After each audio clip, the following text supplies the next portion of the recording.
आज मैं जो बोलने वाला हूँ उसे बहुत ध्यान से सुनना। ये चीज शायद आपकी जिंदगी बदल देगी। एक स्कूल में दो दोस्त साथ में पढ़ते थे। दोनों की क्लास सेम थी, दोनों मिडिल क्लास फैमिली से थे, दोनों ही पढ़ाई में बहुत अच्छे भी थे। ये दोनों शाम को साथ खेलते थे, एक ही साथ स्कूल जाते थे। बड़े होकर उनमें से एक IAS ऑफिसर बन जाता है और दूसरा छोटी मोटी प्राइवेट नौकरी करता रह जाता है। ऐसा क्या हो गया उस बच्चे के साथ जो वो बड़ा होकर IAS बन पाया? उसको वजह मिल गई थी, उसको कारण मिल गया था। दोनों की पारिवारिक स्थिति एक जैसी थी, पढ़ने में भी दोनों एक जैसे थे, लेकिन एक दिन कुछ ऐसा हुआ था जिसने इस बच्चे की जिंदगी बदल कर रख दी थी। उस बच्चे के पापा को उसकी फैक्ट्री से निकाल दिया गया था। वो बहुत दुखी थे।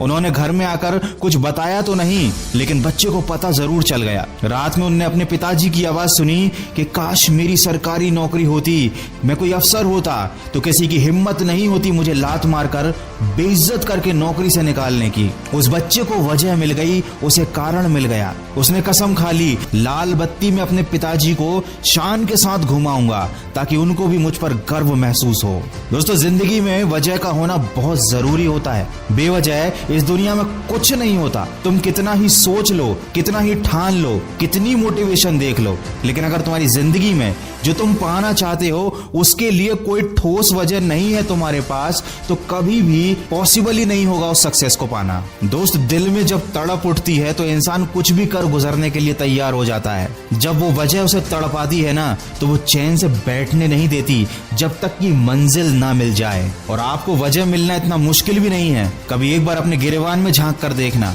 जिस वक्त कोई तुम्हें तुम्हारे हालात पर बेइज्जत कर देगा, तब उस बेइज्जती की चोट तुम्हारे दिल पर जाकर लगेगी। बेइज्जती, परेशानी, मुश्किल, ये तुम्हारी जिंदगी में खुद से अगर आ रही है तो ऊपर वाले का धन्यवाद कर देना कि आपने मुझे एक वजह दे दी। लेकिन अक्सर हम क्या करते हैं, हम कोसने लगते हैं खुद को, परेशानियों को, जबकि हमें पता ही नहीं है कि वो हमें वजह दे रही हैं जिंदगी में आगे बढ़ने की।